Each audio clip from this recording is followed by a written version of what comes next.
and our committee members. Looks like we're going to record this. Thank you, David. I'm very appreciative of you and Rick in helping to set all of this up. So we've got the last folks still connecting some audio. So I'm Brian. I hang out at as Rick said, Ohio State, and I help to chair. And I say help to chair because the group runs itself, but the diversity team, Catalyst Committee for agInnovation, and we're blessed to do work to try to bring people together and to encourage perhaps some of the most important work in extension and experimentation, research and outreach and education.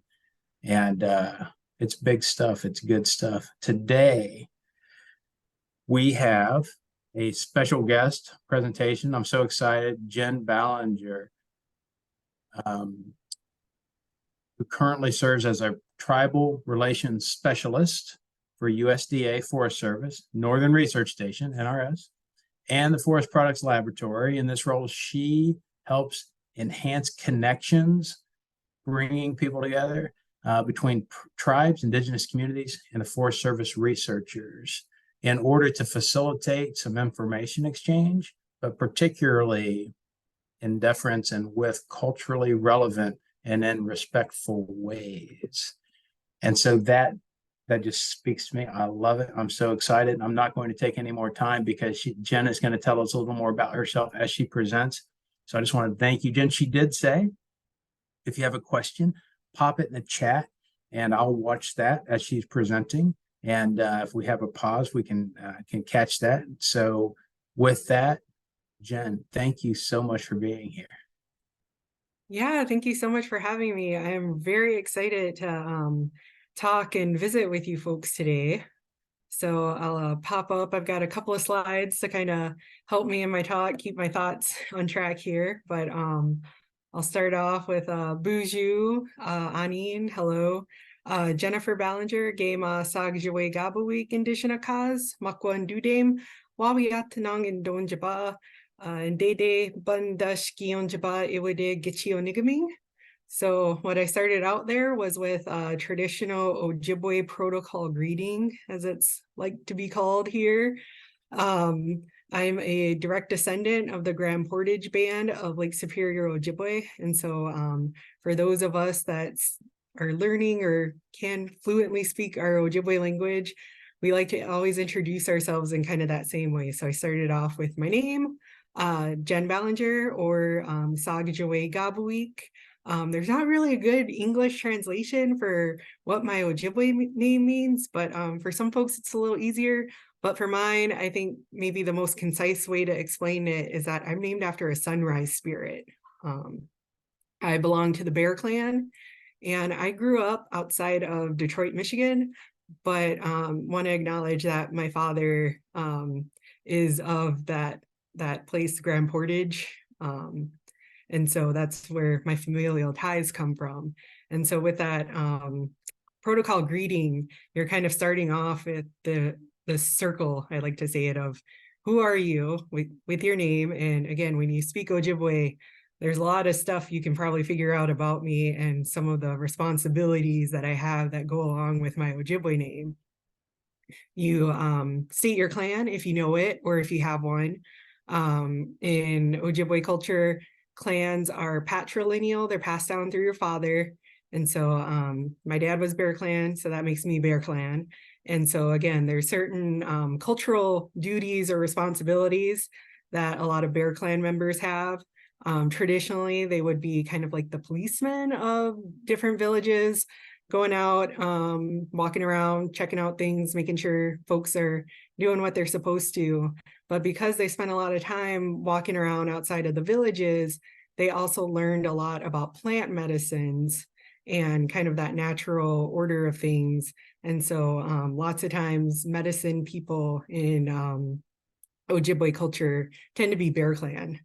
And then lastly, I originate from a certain place. I grew up outside of Detroit, which is not the reservation. And so there's certain teachings that I probably didn't get. But at the same time, when you're introducing yourself, that's what you intend to signal when you're telling people where you're from. that you probably have different teachings when it comes to certain things, depending on where you're coming from, who your family is, and things like that. So I think with that, though, we'll get started. And as Brian mentioned, I am the Tribal Relations Specialist for Northern Research Station and Forest Products Lab. And so what that means is that I am the program manager for our tribal relations program at NRS and FPL. And so for folks who maybe aren't familiar with the Forest Service, it's broken up into regions. And luckily for the Northern Research Station, our footprint directly corresponds with the Eastern region. So that means I get to have relationships with tribes who are in our 20-state footprint. We call it our 4Ms: Minnesota, Maine, Maryland to Missouri. And I am based out of a field office in St. Paul, Minnesota.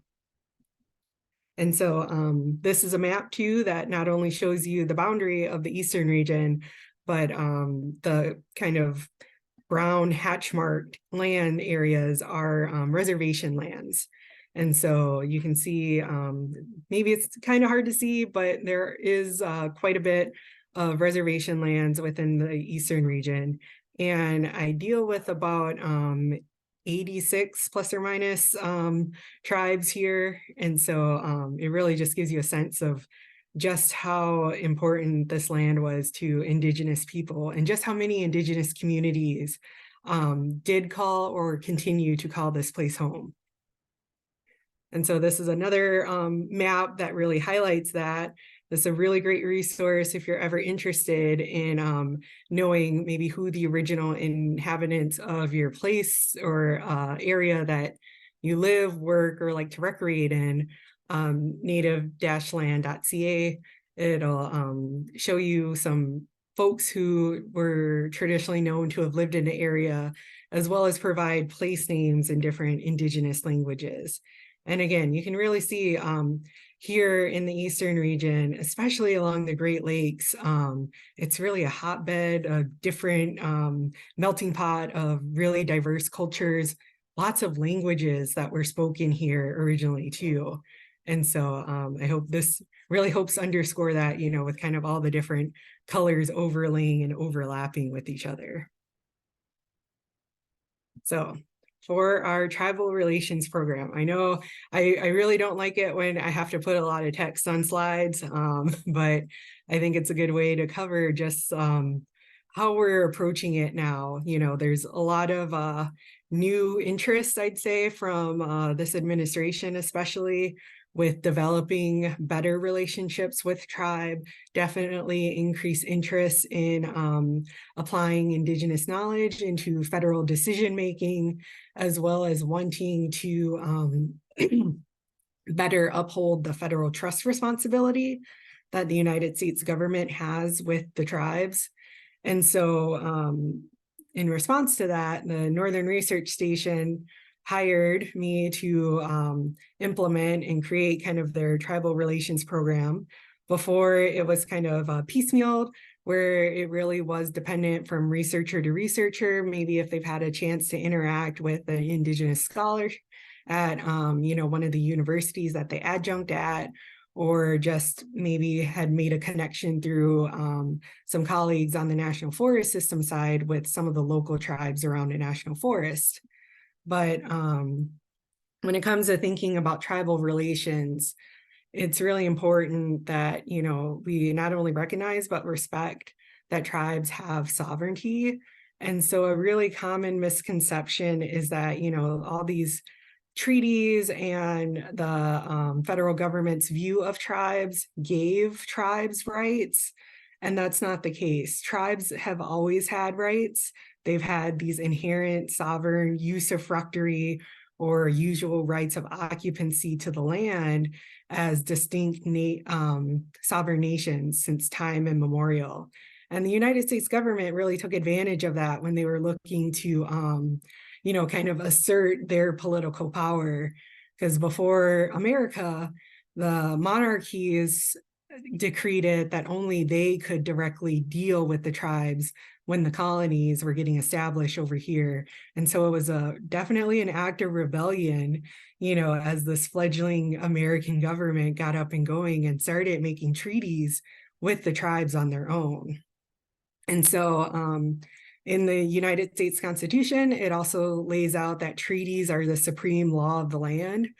And so for myself, working as a federal employee, when I'm thinking about the hierarchy of those obligations that I have in my work, to not fulfill the treaty obligations or that trust responsibility, to me is unconstitutional. And so that's something else that I really hope to instill with my fellow Forest Service colleagues here. And again, for the Northern Research Station, we're a little bit different than some of the other deputy areas in the Forest Service in that we're not making official land management decisions, but a lot of the work that we're doing, the science, these data gaps and other things like that are in direct response to management decisions. And so I think we're trying to have a better understanding of what exactly the trust responsibility is in regards to science and research. And so it's an exciting time to be here, to be thinking about that. And one of the ways that we're hoping to do that is to rethink some of our research design, how we go about conducting research, and again, wanting to be better informed by and inclusive of Indigenous knowledge. Given that the tribes have had, really intimate connections with these lands, these ecosystems, it just makes sense for us to, consider that as another line of evidence, or, begin to think about Indigenous knowledge and, oral transmission of knowledge as, yes, it's not the same as Western science, but it's still a valid and different way of thinking, and it's still important. And so I think they hired me for a good reason. I don't like to toot my own horn, but sometimes I have to, I guess. I've had kind of a unique experience. I'm a daughter, a mother, a sister, cousin, auntie. I really love this word here. Weedige Magan, that is the Ojibwe word for spouse or partner. And so more literal translation of that word is the person that I'm sharing the journey of life with. And so I just really like that approach of how my husband and I have a relationship together with each other, and how we're also approaching it as we're establishing our family. But first and foremost, I guess, I think of myself in terms of my family, because I'm interacting with them every day for most of the day, especially days I get to work from home now. I'm also multiracial, multicultural, just a ton of different backgrounds that my family comes from. It's really hard for me to kind of prioritize, but I guess I really strongly identify with my Chicana experience. One of my grandfathers was from Guadalajara and immigrated to Detroit in the early 1920s, and kind of had that similar experience to maybe some other Mexican Americans, in that my mom used to speak Spanish when she was growing up, doesn't anymore. I do not speak Spanish, Spanglish at best.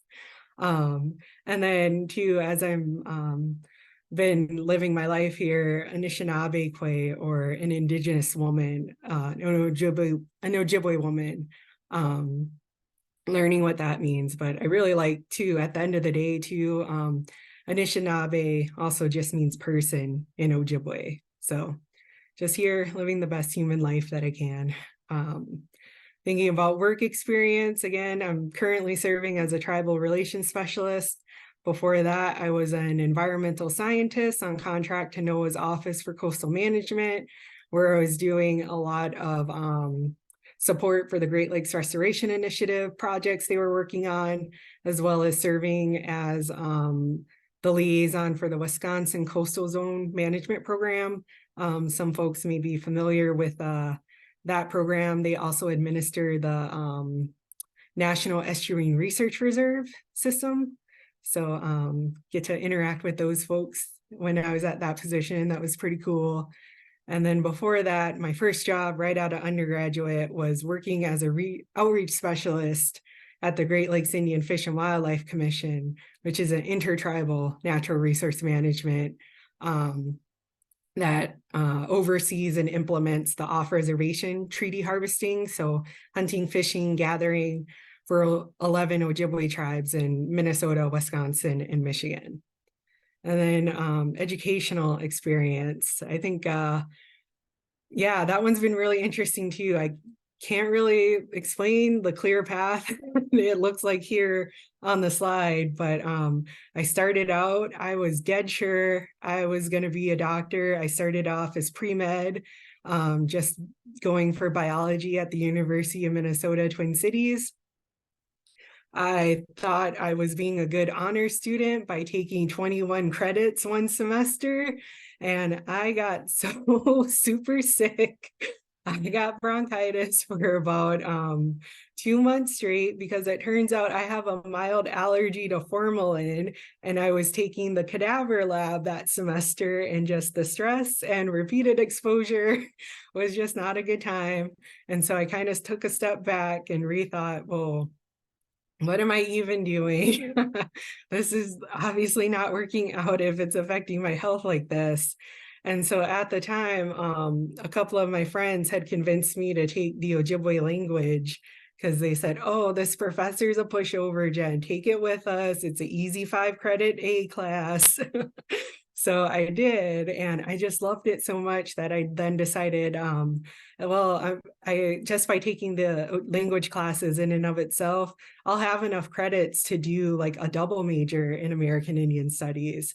And then I went ahead and did a full dual degree program because of that. And so again, after that, I went to work for a bit at GLFWC, the Great Lakes Indian Fish and Wildlife Commission. And while I was there, I did half-time on their Mercury program, where I got to design and implement behavioral intervention for safe fish consumption advisories due to methyl mercury contamination. And then half-time on that Great Lakes Restoration Initiative portfolio. And under that, I basically just got handed any and everything that was related to Great Lakes, because they were like, Jen's great. She's has a biology background and she like can speak a little bit of Ojibwe.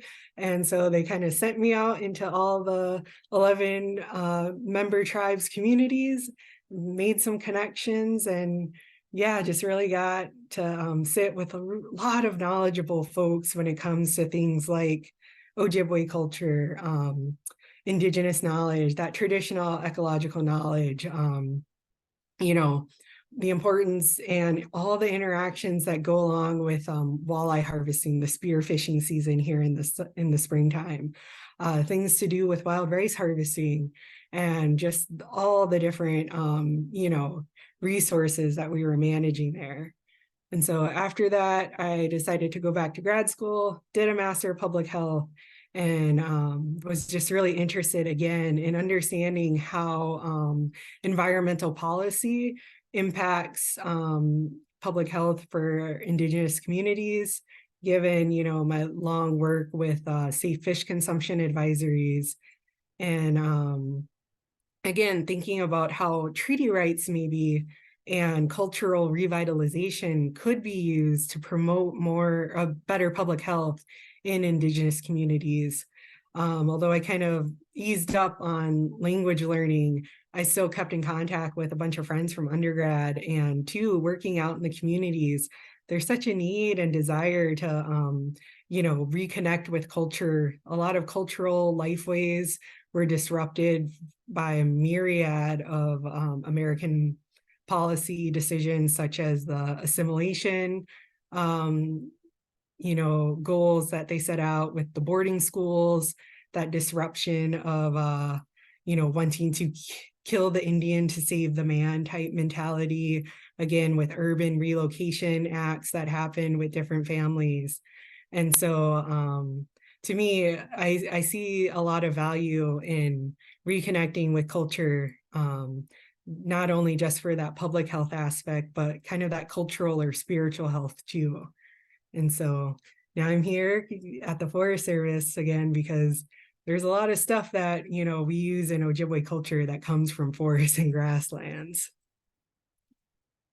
And so, yeah, so I think now I'll transition to, you know, kind of more of like just the innate background that I've had living a multiracial, multicultural upbringing. So this picture on the left, the woman on the left here, let's see, I don't know if you can see the arrow, that is my great-great-grandmother, Constance Bear Grease. She was born on the Grand Portage Reservation circa 1880, I believe. Don't quote me, even though I'm being recorded. And then I'm on the other side there in between my mom and dad. And so even just from that picture, maybe you can start to get a sense of, maybe I did not grow up in a typical American household. But I think you know, coming from maybe it is a typical American household though, because my mom is my dad's second wife. He got divorced, but I have an older brother, Jason Jr. there, JJ, my older sister, Monique. So JJ is actually 23 years older than me, and Monique is 10 years older than me. So, you know, I like to think my cross-cultural communication started right away, just with the intergenerational lingo that I had to use between my older brother and sister. And then that picture of me, that's with my younger brother, Michael. We're only 2 years apart, so it's a little bit easier, but at the same time, we have radically different personalities. So I'm pretty introverted, Michael's extroverted.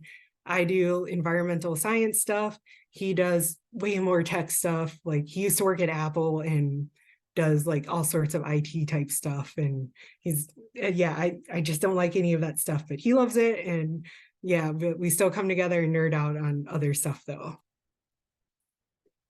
And again, I really think this kind of idea of cross-culture communication has been going on in my family for a really long time. So Constance Bear Grease married John Lemieux here.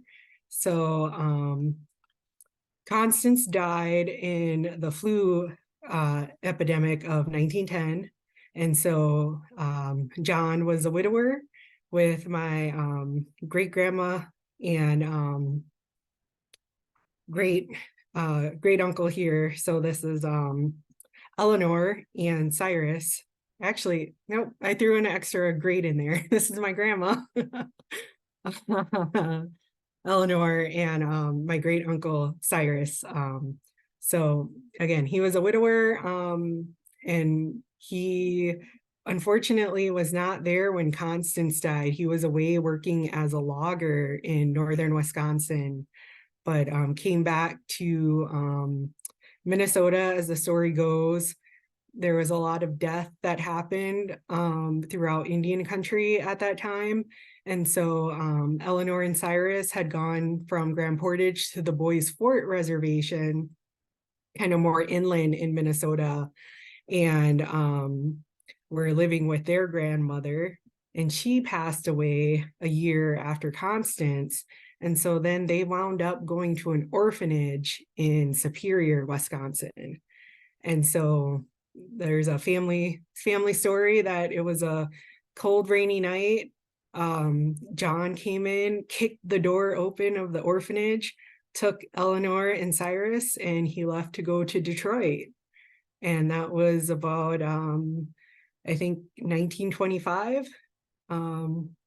So he was gone for a while. It's still not clear exactly what took him so long, what that logging work was doing, but that's how the story goes from what I've been told. And so yeah, it was a really interesting experience. I really don't know why he went to Detroit, but at the same time, maybe it was good thinking because of that, Eleanor and Cyrus did not wind up having to go to boarding school. And so my dad would talk about that, you know, his mom knew how to speak Ojibwe. She knew a lot of different things that she would try to teach them. There was certainly different ways of trying to teach my dad how to go swimming in the Detroit River.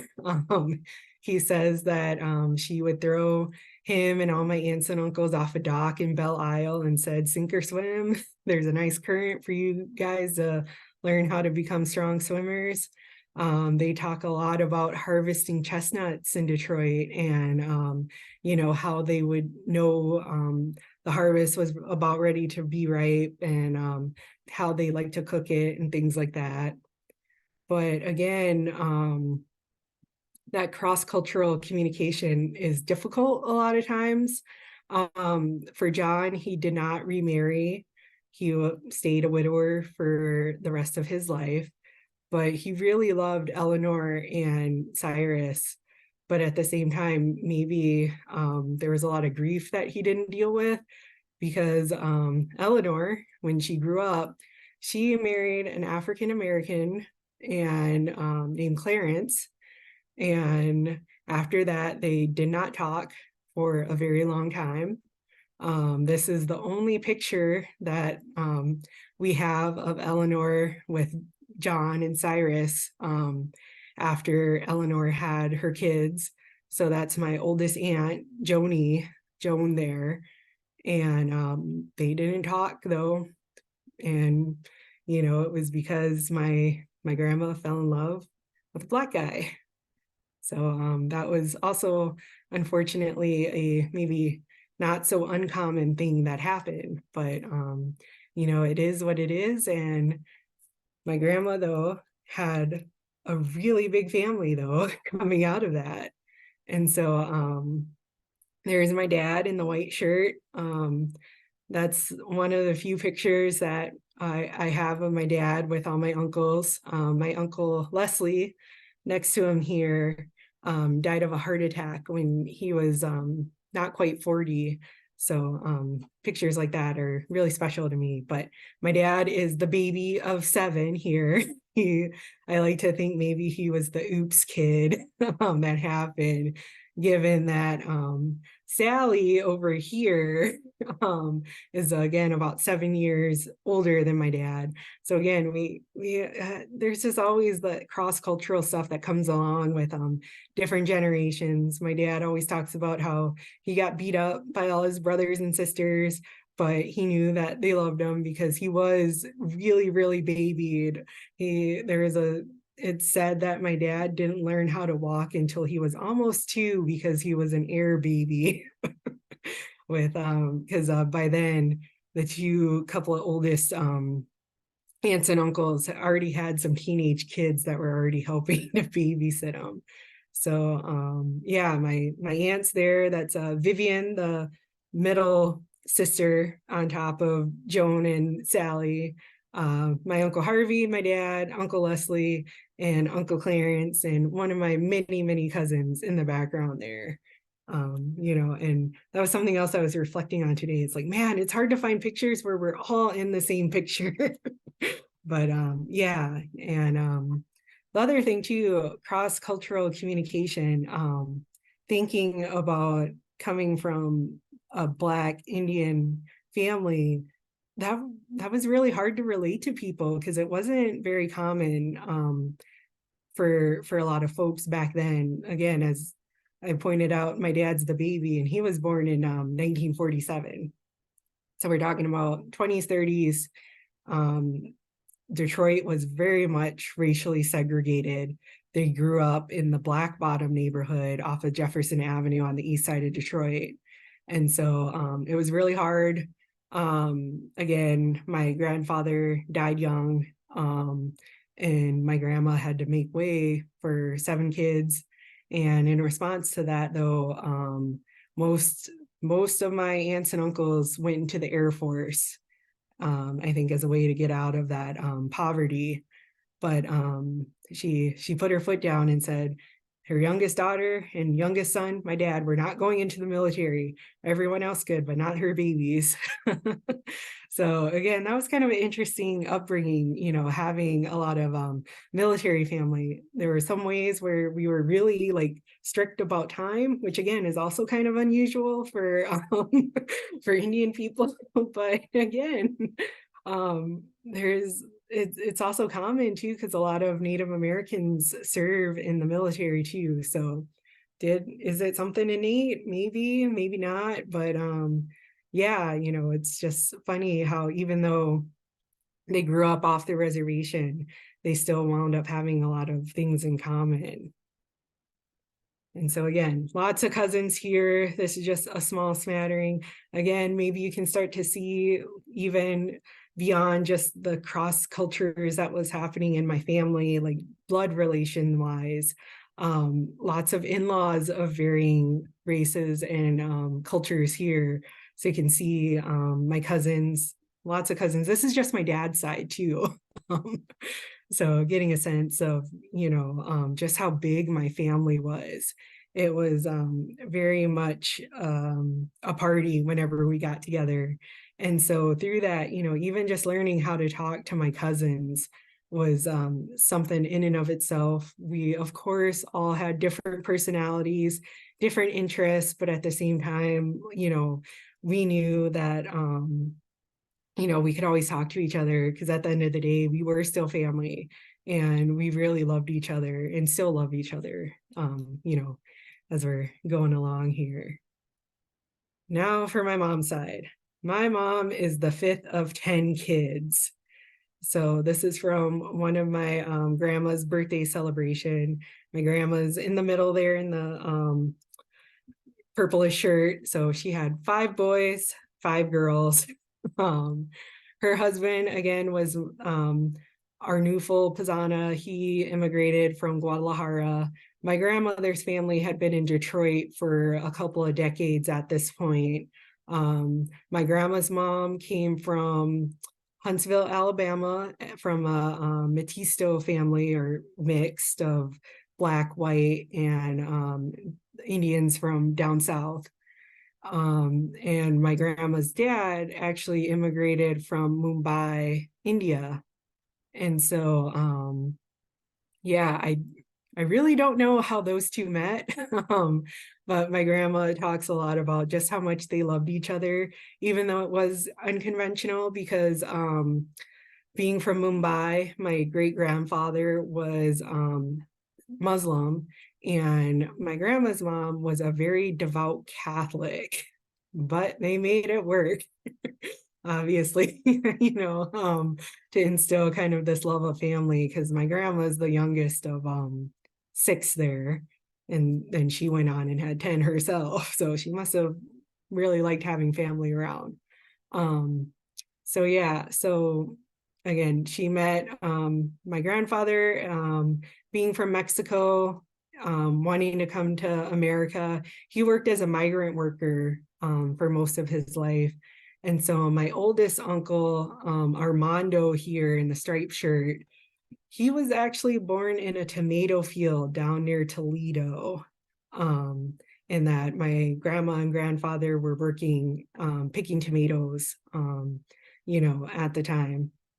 And then kind of a funny family story was after that, my grandma's dad was so incensed that his oldest grandson had been born in a tomato field, that he took my grandfather down to Ford and got him a job on the assembly line. And so a lot of my uncles there, Armando, Alberto, and Alonzo, the 3 oldest, these 3 all worked at Ford growing up.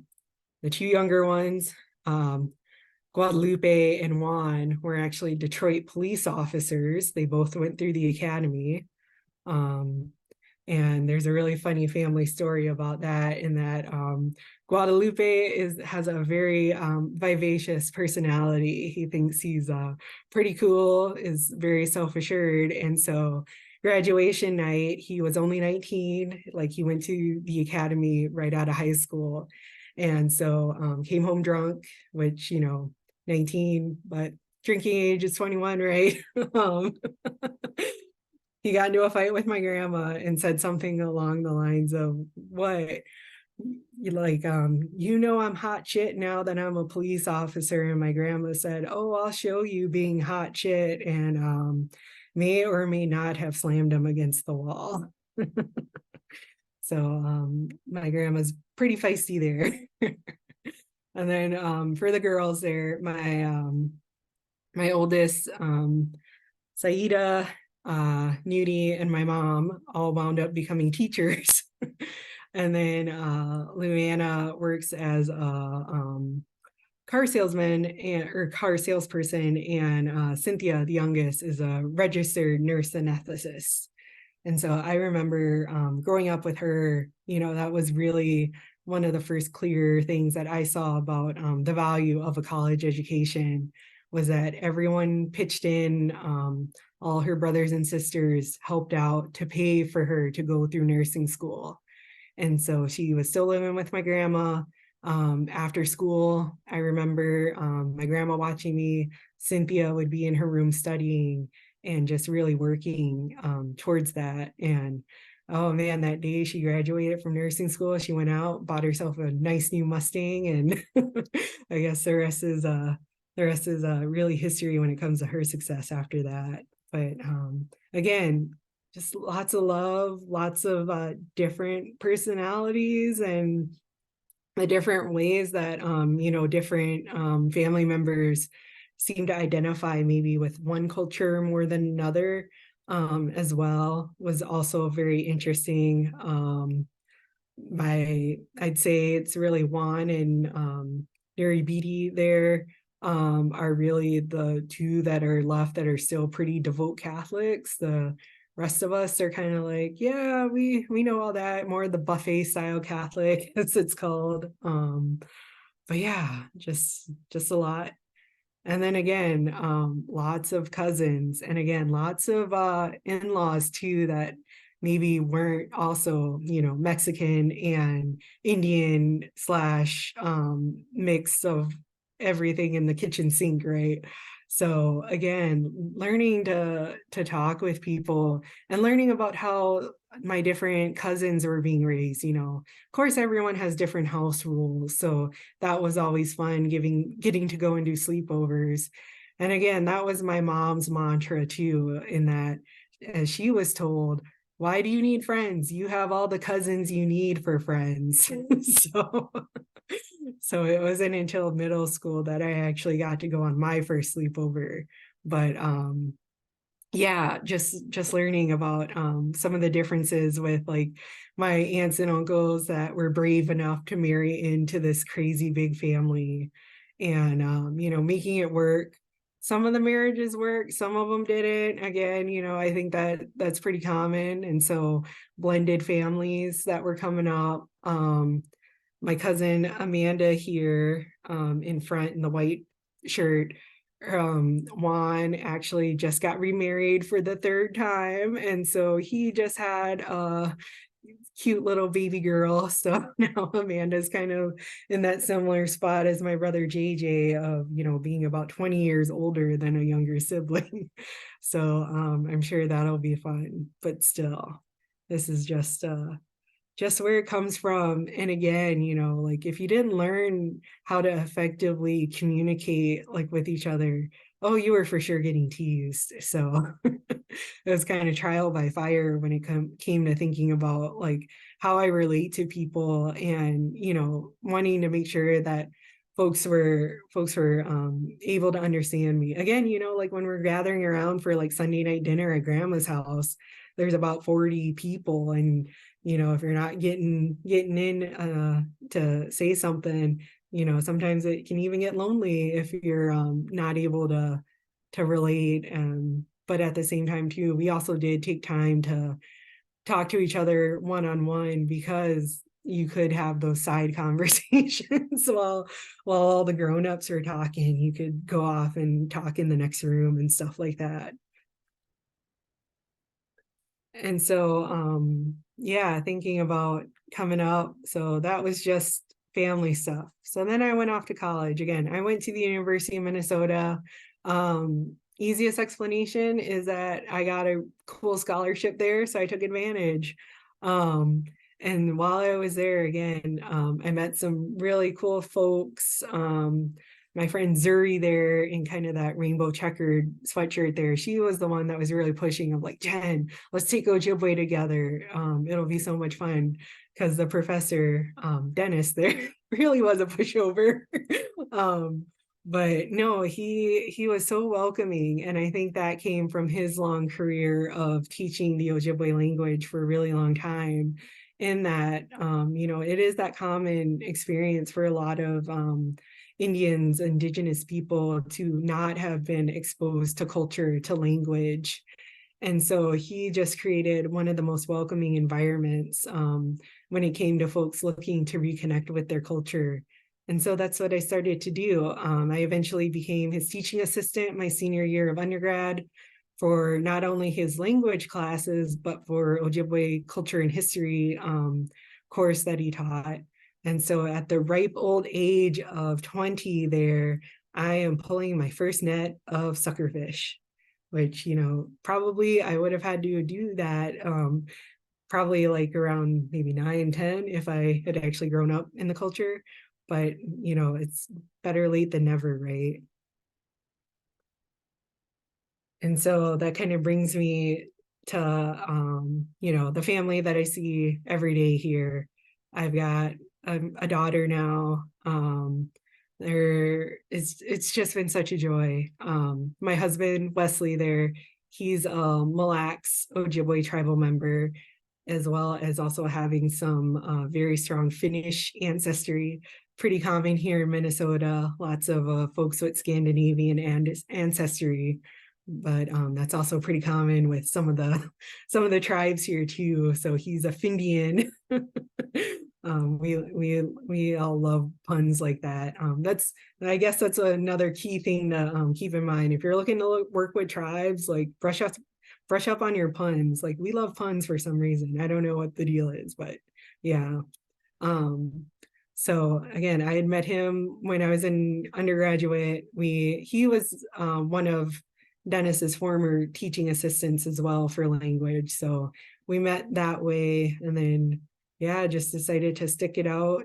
We had our daughter in 2015. She's 8 now. Oza Wanakwaduk. It was really special to be in a place, where I was able to have her Ojibwe name lined up for her. Just a couple months after she was born, Dennis, our Ojibwe professor, was the one that named her. And it was such a really good experience. Like, when I got my Indian name at 20, it's hard to describe just kind of like that joy that I felt, but I felt like there was a weight lifted off of me that I didn't even know that I was carrying until I got my Ojibwe name, and having that connection that reaffirmed the fact that, I'm an Indigenous woman. And my husband talks about feeling a similar kind of way when he got his Indian name when he was in his 30s.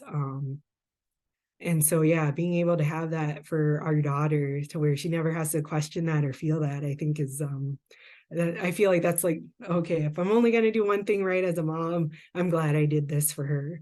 And so, we're trying to raise our best up in the culture as we can. I got into powwow dancing as a part of reconnecting with my culture in college there. So I do jingle dress. Yara she's okay with fancy shawl there. I don't think it's her favorite. She wants to do jingle dress like mama now. So I got to work on some new regalia for her. But we just have like a lot of fun. We're kind of living that typical American experience now. We live out in the suburbs of the Twin Cities, and she's going to school, but at the same time, she also gets to have Ojibwe class twice a week. And there's a really good Indian ed program at the school district that we live in. So again, it's just really fun. We love to do outdoor activities. that's a picture from us doing some tubing this spring. So much fun. But yeah, it's just Hey, Jen. okay, great. Getting No, the I'm heads just, up. yeah, Oh, as we yeah. were, before everybody joined, you mentioned to give you the heads up. So Yes. it's a quarter till. So I love Okay. it. I just want Yeah. to hear more. But so yeah, just letting you know the time. Okay. Yeah, I kind of thought this, or I should say, I hope this is where I at least got through this point. So I heard this phrase just this morning from an Indigenous colleague, and I am shamelessly stealing it and using it already. But thinking about how to live in the multiverse, it's kind of cliche, but for a lot of Indigenous scholars, you hear, or maybe you say, like, you're walking in two worlds. Well, for me, it's more than than hearing someone say it's no, we're living in a multiverse. And I'm like, that's it. And of course, that speaks to me, being also kind of a I won't say like closet or like casual comic book nerd. I'm a little bit more into it, I think, than most people. Again, Juan and Lupi being police officers, you would never think that they were super X-Men nerds, but they were. And they named a couple of dogs like Bishop and Gage and Gambit when I was growing up. So yeah, but thinking about this in terms of just the multitude of cultures and ways of life that people experience. And so I guess that's one of the things that I invite you to think about is, have you experienced other epistemologies, those other worldviews, these other ways of thinking? And for some people, you've been born into it and it's something innate. But at the same time, I think there's lots of opportunities to go out and experience it. Like, you just can't live in a vacuum or cut yourself off from other ways of being. And so I think just being, at minimum, you need to be aware of that and respectful of that. Even if you're talking with someone that, like, maybe does have the same racial or cultural background as you. Again, everyone has different house rules, and so there's bound to be differences no matter what. Jen, Um, I think this is like, I just took a screenshot of this because I want to go think about this for a week. mhm. I mean, this is the critical question you have just laid out here with your personal history and your indigenous history. You have brought us to this amazing place. My mind's exploding right now to think about what is involved here. And so with the folks on this team and the other folks who may watch this later or who may read some of the excerpts from this webinar, I think this is the critical stuff to think about, how this is emotional work. How often do we hear that? And so it needs to be nurtured relationships, shared power. And again, how do we know what we know? Your epistemological question there. That's fantastic. Please, I didn't mean to interrupt you. I'm No, just trying to no. process and to see if others have, if others have a question or something specific, please throw it in the chat. And Jen, please continue. We've still got another about 10 minutes before we have to wrap up. Okay, yeah. So again, I'm glad you mentioned emotional work. I think a lot of times as scientists, as researchers, we put a lot of emphasis on our rational and intellectual ability, but we're all human too at the end of the day. And you can't do science without working with other people. And so, we all have our quirks. But I think for maybe some folks that aren't from, you know, traditionally privileged or coming from backgrounds that do have power, there's a lot of emotion that goes into it. We have to put up with microaggressions. We have to put up with, having been through experiences that maybe our family has not been a part of. Sometimes, again, like, I know sometimes I got lonely in that Oh, I was kind of like the first most traditional college student, at least on my mom's side, of my cousins for sure. I was an older cousin, so the older cousins maybe had done a little bit of college or maybe had just done some community college work at that point, but they were still living, at home or really close to family. I was the first one to go out and move states to go to college. wow. And so Um, you saw yeah. a totally different thing. Your last bullet, and I can't even imagine that. Well, I can kind of because my sister and I were first gen leaving Appalachian rural Southern Ohio to come to college.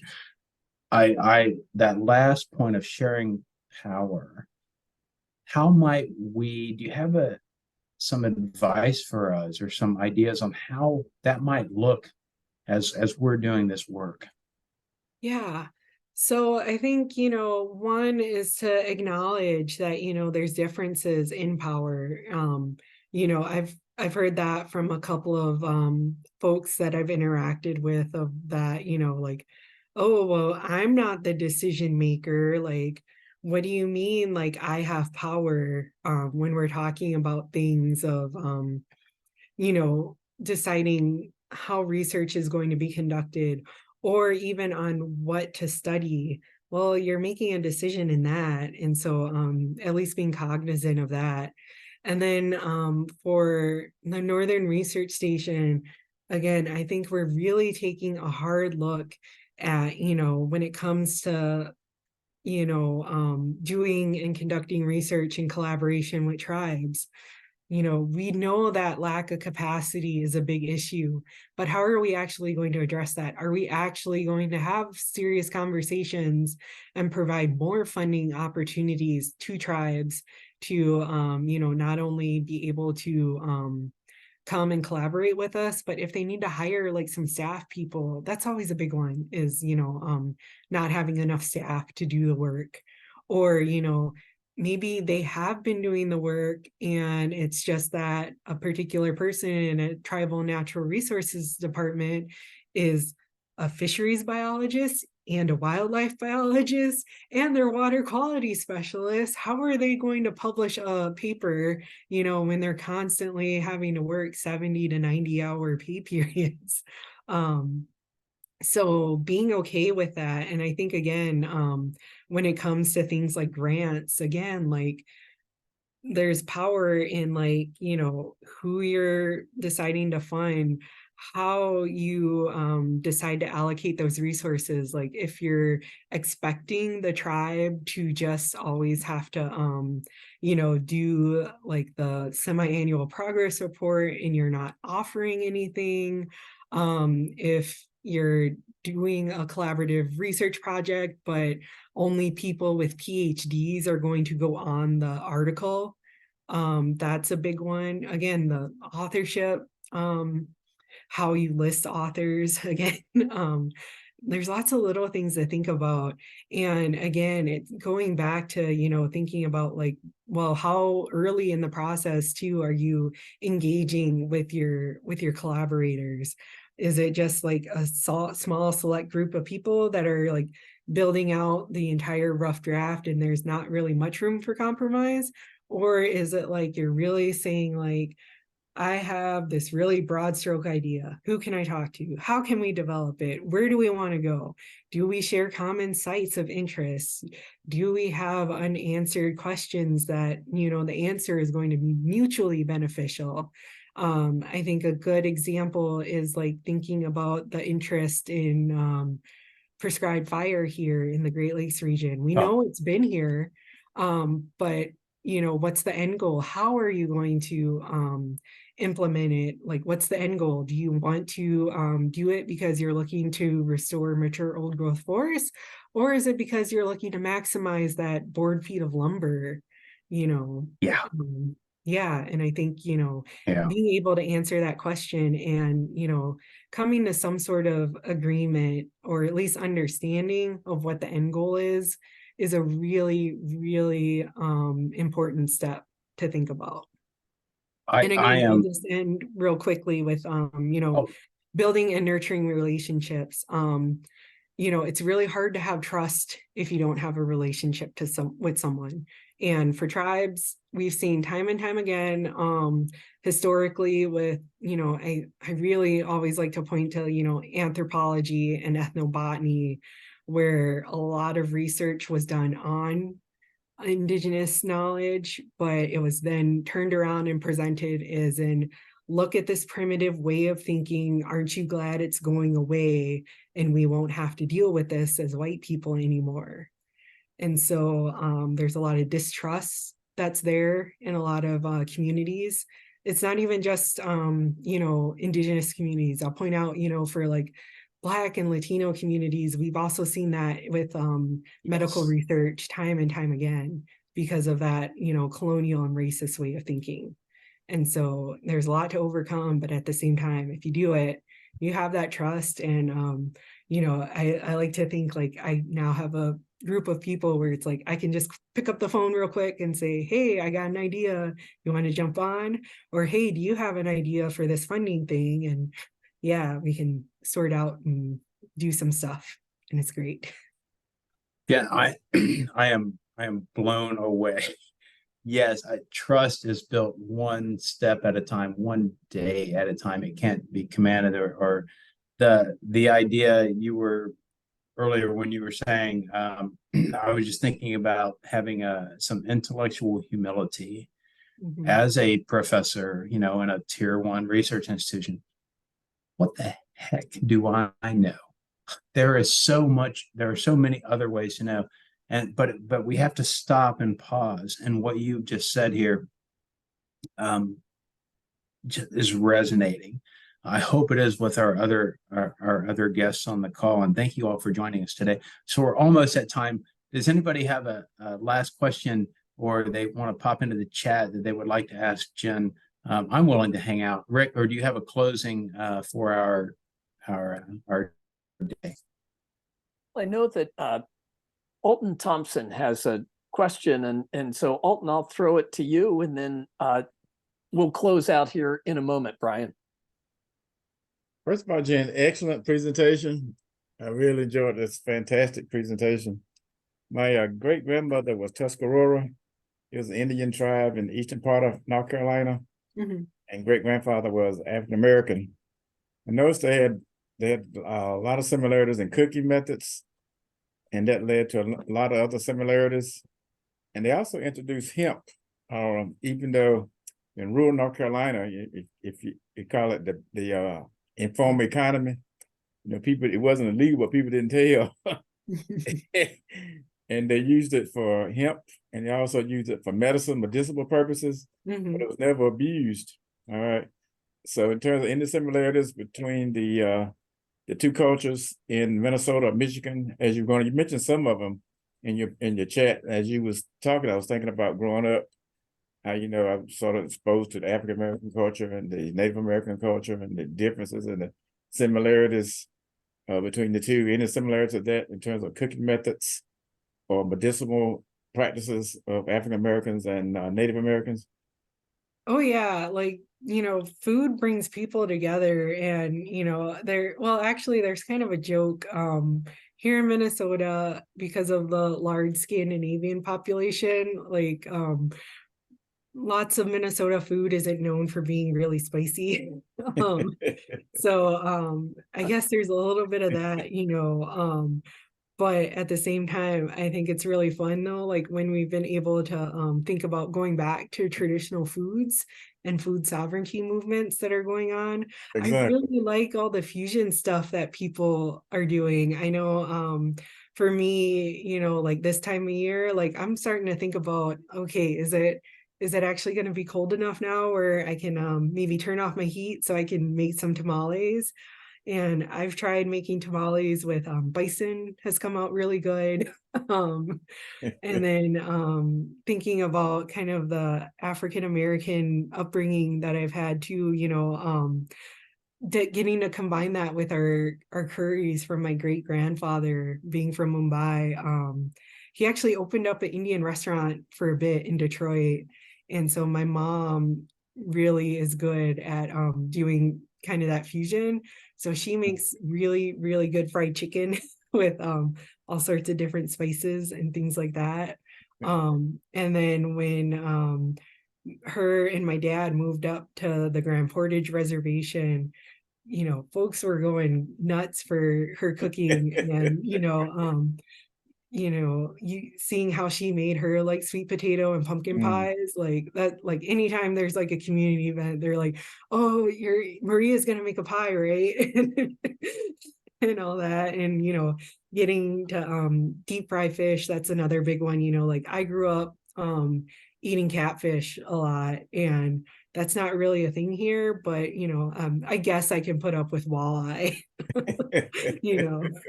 Having some fried walleye and fried whitefish too is pretty good.